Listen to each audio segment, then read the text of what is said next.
Shalom. Marilah sama-sama kita buka firman Tuhan dalam Mazmur 127 ayat yang pertama sampai ayat yang kedua. Saya mulai demikian firman Tuhan. Berkat Tuhan pangkal selamat nyanyian Jara Salomo. Jikalau bukan Tuhan yang membangun rumah, sia-sia usaha orang yang membangunnya. Jikalau bukan Tuhan yang mengawal kota, sia-sialah pengawal berjaga-jaga. Sia-sialah kamu bangun pagi-pagi dan duduk sampai jauh malam, dan makan roti yang diperoleh dengan susah payah, sebagai yang memberikannya kepada yang mencintainya pada waktu tidur. Demikian firman Tuhan. Bapak Ibu, firman Tuhan malam ini secara spesifik sepertinya berbicara tentang bagaimana orang yang membangun rumah. Sebab dikatakan jikalau bukan Tuhan yang membangun rumah. Nah, semua orang tahu apa yang dimaksud dengan rumah. Karena pagi, malam, bahkan mungkin setengah hari-hari kita habiskan di dalam rumah. Kita tidur di rumah, kita memasak di rumah, kita makan di rumah, kita mandi di rumah, dan banyak hal aktivitas kita di rumah. Sehingga rumah itu sesuatu yang sangat penting dalam kehidupan manusia. Tidak ada rumah yang tidak begitu penting. Terlepas apakah itu rumah yang kecil tetapi bisa berteduh atau rumah yang besar. Namun kenapa firman Tuhan berkata, jikalau bukan Tuhan yang membangun rumah. Jadi kita dibawa kepada satu pemahaman, jika kita ingin merencanakan membangun rumah, maka dikatakan sia-sialah usaha kita membangunnya. Nah, rumah di sini berbicara tentang dua hal. Rumah yang pertama adalah rumah fisik, yaitulah yang kita tempati hari ini, di mana kita beribadah. Mungkin ini baru keberapa ada ibadah di rumah ini sejak dibangun? Baru pertama. Jadi puji Tuhan, kita bisa bergabung di sini dari Padang Bulan dan dari Sentani, luar biasa. Sedangkan rumah yang kedua adalah rumah rohani, yaitu iman percaya kita kepada Tuhan. Nah, jika berbicara tentang bangunan rumah, maka hampir semua rumah mungkin dimulai dari apa yang disebut dengan blueprint. Kira-kira apa itu arti blueprintnya? Ya, itu seperti sketsa, seperti gambar, seperti landasan berpijak memulainya dari mana, modelnya bagaimana, besarnya bagaimana. Sudah bisa terlihat gambaran rumah itu nanti dari blueprintnya, dari gambarnya, dari desainnya. Jadi sudah terlihat. Oleh karena itu, maka firman Tuhan berkata, jikalau bukan Tuhan yang membangun rumah. Jadi dimulai dari awal tadi, dari perencanaan itu, harus dimulai dari Tuhan. Makanya dalam hal membangun nikah rumah tangga pun, harus dimulai dari Tuhan. Karena inisiasi Tuhanlah yang menjadikan suami dan istri.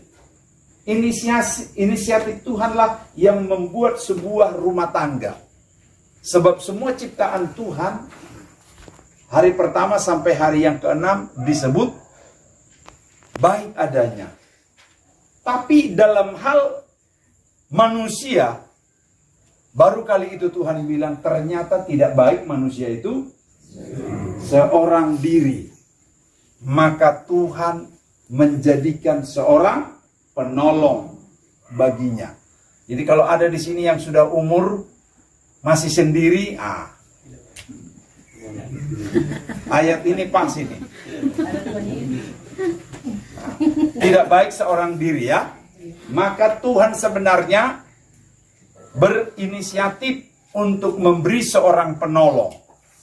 Makanya untuk menemukan seorang penolong, Tuhan membuat manusia pertama itu tidur nyenyak. Jangan orang Jawa bilang gerasak gerusuk apa? Wah, kasak kusut ke sana kemari. Tenang, berdiam diri ada di hadirat Tuhan. Ada di dalam doa. Supaya kenapa? Maka Tuhan akan menunjukkan, nanti Tuhan akan membawa seorang penolong yang sepadan. Sebab dikatakan, maka Adam dibuat Tuhan tertidur nyenyak. Lalu diambillah dari tulang rusuknya, lalu dibentuk menjadi seorang wanita. Jadi bahasa lainnya ketika saat itu sebenarnya Tuhan sedang membius. Coba mana mungkin seseorang bisa diambil tulang rusuknya tidak rasa. Kalau bukan karena biusnya Tuhan adalah bius yang sempurna. Tulang rusuknya diambil. Jadi saya pernah kebetulan hitung, tulang rusuk kita ini ternyata tidak sama semua. Ada yang 5 dan ada yang 6. Kira-kira begitu. Jadi ada yang kurang 1. Itu sangat benar. Nah, makanya tanpa tulang rusuk kita sepertinya ada yang kurang. Jadi saya ketika mendengar ada yang hilang. Sehingga kalau saya mendengar Pak Sintua Haloho bilang lagunya siapa? Seleng ya. Ku tak bisa jauh darimu. Coba kita tarik dulu. Siapa yang bisa?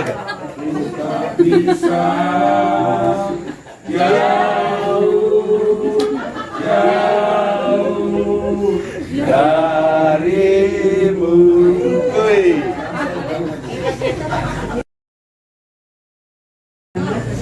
Nah, jadi penolong itu sangat penting. Itu dalam konsep blueprintnya Tuhan kepada kita. Karena itu seorang istri harus juga dengan sadar engkau ada di samping suamimu untuk menolong karirnya, untuk menolong tugas-tugasnya, untuk menolong cita-citanya. Karena itu nanti menjadi bagian dari cita-cita bersama. Karena itu saya sangat setuju di mana Tuhan bilang, jikalau bukan Tuhan yang membangun rumah. Karena Tuhan adalah desainer, arsitek dari semua bentuk rumah. Baik rumah fisik ini. Sebab rumah fisik ini kalau nggak ada blueprintnya, suatu waktu contoh, ada waktunya tersumbat kamar mandi. Ada waktunya tersumbat kamar mandi. Kalau saya orang yang tidak tahu blueprintnya, di mana sepsi tanknya, di mana saluran pipanya. Tapi kalau sudah ada itu blueprint, nggak usah saya bongkarin semua lantai mencari. Tinggal saya lihat gambarnya. Oh, ini dari kamar mandi ini, saya tahu di sini pasti ada kamar mandi. Betul ya? Nah, ini saya tahu, bayangkan belum masuk saya udah tahu di kamar ini ada kamar mandi. Karena ada blueprintnya, kira-kira begitu. Kalau dia tersumbat, maka dengan mudah. Jadi begitu, dalam keluarga pasti ada waktunya bermasalah, ada waktunya problem, ada waktunya situasi. Tetapi ketika kita kembali kepada pemilik konsep itu, yaitu Tuhan, maka nggak terlalu sulit, nggak terlalu banyak dibongkar. Kalau banyak dibongkar, betapa banyak kerugian. Tinggal mungkin, waktu itu tikungannya di klosetnya memang ada pipa yang kecil, ini yang perlu diperbaiki gitu. Nah, diperbaiki mana yang tidak bagus, yang kurang bagus. Nah, maka dalam konsep jikalau bukan Tuhan yang membangun rumah, sia-sia usaha orang yang membangunnya. Itu artinya maka terjadi kerugian besar kalau engkau dalam membangun rumah itu hanya karena emosi, hanya karena ingin ugal-ugalan atau ogah-ogahan. Lihat, tetangga sudah mulai bangun. Pak Sinaga, Ibu Sinaga sebelah ini udah mulai bangun. Lalu ada lagi di sebelah mau bangun, lalu kita mau bangun. Bukan begitu, tapi semuanya memiliki rencana kebutuhan. Jangan sampai rumah besar begini dibangun, anak sekian, anak 4 Pak ya. Anak 4 orang yang tinggal di rumah, tapi yang dibangun hanya 1 kamar. Apa yang terjadi? Mau tidur di mana? Anak gadis, mau tidur di mana? Anak muda, kira-kira gitu. Oleh karena itu semuanya harus berpijak kepada apa kata Tuhan. Jikalau bukan Tuhan yang membangun rumah, sia-sia usaha orang yang membangunnya. Lalu digambarkan, jikalau bukan Tuhan yang mengawal kota, maka sia-sialah pengawal berjaga-jaga. Dia akan kecolongan. Sehebat apapun pengawal menjaga kota, sehebat apapun pasukan polisi kita menjaga negara kesatuan ini, ada waktunya mereka kecolongan. Apalagi demo sekarang. Ada yang melihat demo hari ini di Jakarta, wow, seperti lautan manusia. Siapa yang bisa mampu menjaga itu? Tidak ada. Hanya Tuhan. Hanya naik bensin pertalite berapa ya? Solar naik baru 10.000 jadinya. Kita di sini udah lama 40.000 di Wamena, di Puncak Jaya bensin. Tidak pernah orang demo. Jadi lebih kaya kita sebenarnya di Papua ini. Nggak pernah kita coba mana ada demo BBM. Jadi luar biasa. Jadi kita bersyukur ada di tanah Papua yang luar biasa. Nah, kita kembali. Ketika kita membangun rumah, maka ada hal-hal yang harus kita perhatikan. Mulai dari material. Di dalam ayat yang lain disebut, apabila kita membangun rumah, jangan membangun di atas pasir. Itu bicara landasannya. Landasan kita jangan pasir, apalagi jerami. Kenapa? Karena tidak akan bertahan kuat. Kenapa ada rumah tangga baru 5 tahun bubar, baru 10 tahun pecah, baru anaknya mulai bertumbuh, mulai sekolah, bubar. Kenapa? Karena mungkin rumah itu dibangun di atas pasir, di atas jerami. Begitu datang hujan, maka pasirnya larut. Maka gantunglah bangunannya. Rubuhlah dia, pecah. Tapi kalau dia dibangun di atas batu karang, yaitu Yesus Kristus, pemilik rumah itu, yang mendesain rumah itu, berdiri di atas batu karang, gempa sekuat apapun seperti tadi malam. Ada yang rasa gempa tadi malam? Wah. Tidak ada terjadi apa-apa. Karena dibangun di atas batu karang yang teguh. Nah, bangunan itu ditentukan juga materialnya. Ditentukan oleh bahan bangunan. Dari apa, terbuat dari apa. Jenis-jenis bangunan itu biasanya ada permanen, semi permanen, dan juga darurat. Kalau dia permanen, batunya, batu pondasi yang paling kuat itu, kalau pernah lihat batu kali. Kenapa batu kali itu dia bulat? Banyaklah bulatnya gitu.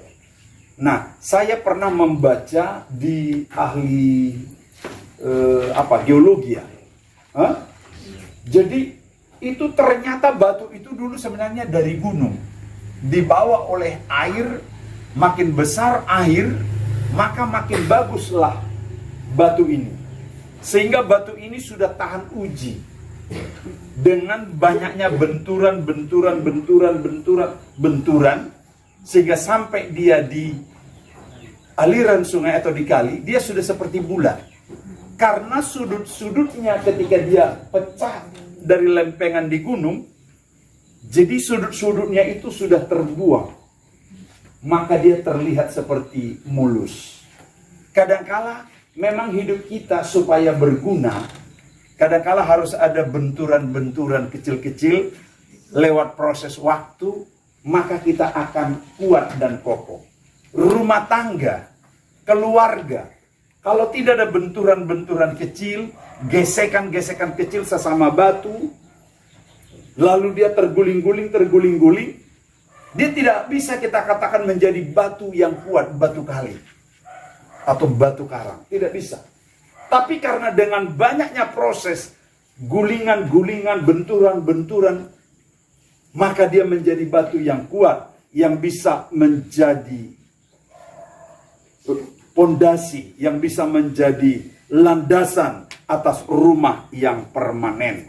Sampai bangunan itu bisa beberapa lantai ke atas.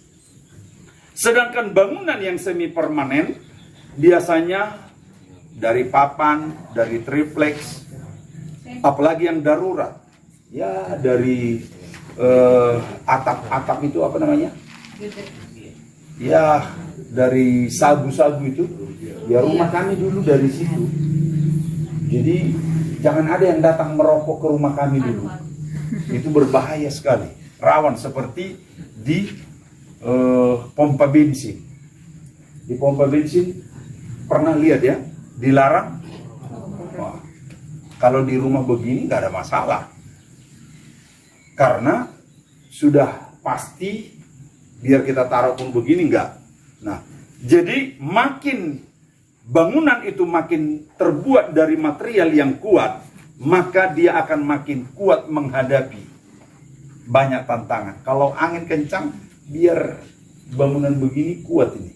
Tapi coba kalau dari rumbia, wih, biar kita tidur, itu pasti tidak nyaman. Kenapa? Wah, karena bisa tembus atau bisa goyang-goyang begini. Oleh karena itulah keluarga kita harus dibangun dari material yang kokoh. Rumah tangga kita harus dibangun dengan banyaknya material yang terpilih. Pilihan. Yaitu tadi dari batu. Sedangkan pasir itu pun, pasir itu bisa bercampur tanah. Saya sering mendampingi tukang. Jadi kalau saya lihat kadangkala pasir itu yang dibawa dari kali, itu yang disedot pakai alkohol, itu tanah juga ikut. Jadi saya sering bilang, siram, cuci dulu, supaya lumpur-lumpurnya terpisah. Nah, kalau kita ingin menjadi keluarga yang kuat, rumah tangga yang kuat, mari izinkan hidupmu terus diproses, terus dicuci, dibersihkan dengan firman. Firman membersihkan kita dari noda-noda. Boleh saja mungkin waktu muda kita terlalu banyak gerakan tambahan. Tapi begitu kita sudah masuk dalam pernikahan, maka firman Tuhan harus menyucikan kita. Firman Tuhan harus kembali meluruskan hidup kita. Biasanya sebelum orang menikah, saya ikut memberi konseling. Kalau baptisan sebenarnya nggak mutlak lagi, karena ini udah banyak dilakukan. Tapi biasa yang mau dinikahkan, minimal satu sisi saya ingin memberi. Karena saya ingin memastikan, kalau dibaptis ya risikonya ada juga, kalau nggak sungguh-sungguh. Tapi lebih besar risiko pernikahan yang tidak sungguh-sungguh. Karena nggak ada siaran ulama, nggak ada bongkar pasang. Jadi sangat hati-hati sekali. Saya selalu ketika mau menikah, saya lakukan bimbingan. Saya bilang, apa tujuan mau menikah? Lalu, kalau dalam pernikahan, 1 tambah 1 itu berapa? Mereka ada bilang, 2. Iya benar, banyak orang yang berpikiran 2. Sehingga 2 uang, jadi 1 uang suami dengan uang istri sama dengan, ya tetap 2 uang. Masing-masing pegang uangnya. Mereka yang 1 tambah 1 itu hanya dagingnya. Dagingnya aja yang bersatu. Uangnya tetap kantongin masing-masing. Semuanya. Makan, cari makan masing-masing. Akhirnya lama-lama kamar juga kamar masing-masing. Yang benar itu 1 tambah 1 harus 1. Dari 2 kamar, yang satu kos di sana, yang satu di sana. Ketika menikah jadi 1 kos.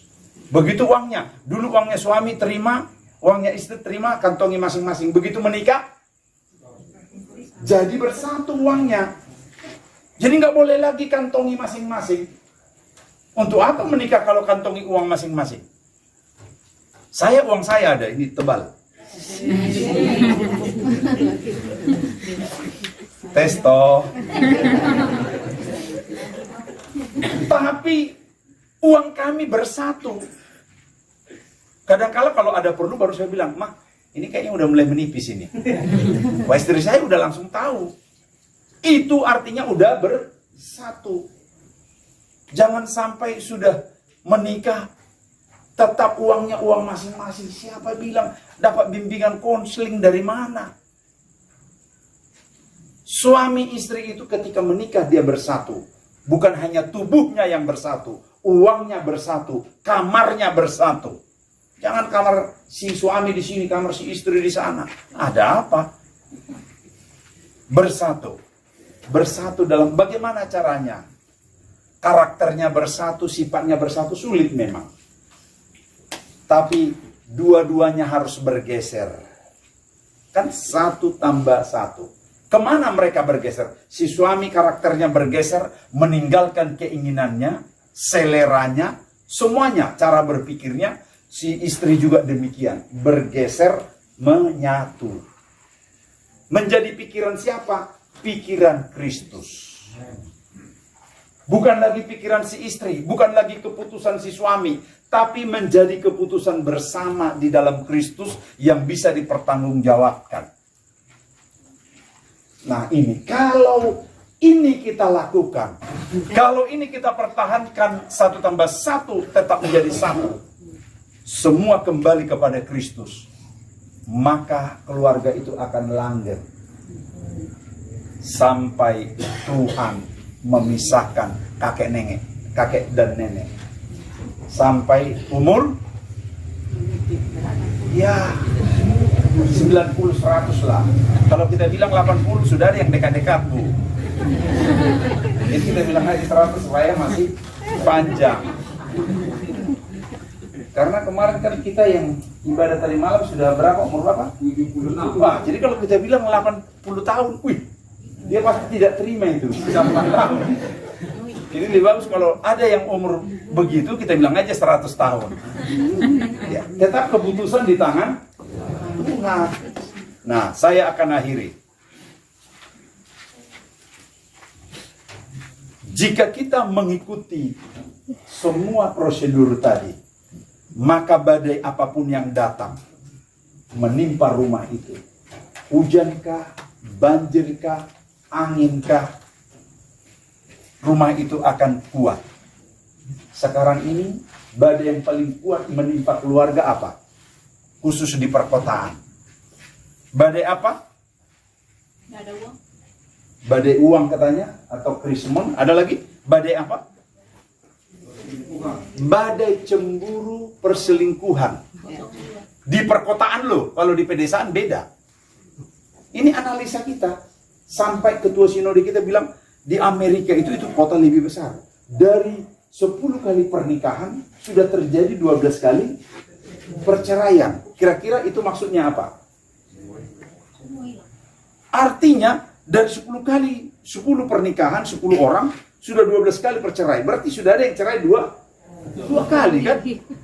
Kalau hanya 10 kali cerai, berarti masing-masing baru 1 kali. Tapi kalau sudah 12 kali, ada yang sampai. Itu di perkotaan. Karena bagi mereka itu sudah hal yang biasa. Itulah ateis. Tapi kita yang di dalam Tuhan, kalau kita blueprintnya benar, semuanya materialnya benar, maka angin badai, angin hoax, banjir bandang, gempa bumi melanda rumah itu. dia akan tetap kokoh sampai hari Tuhan datang. Tuhan memberkati kita semua. Amin.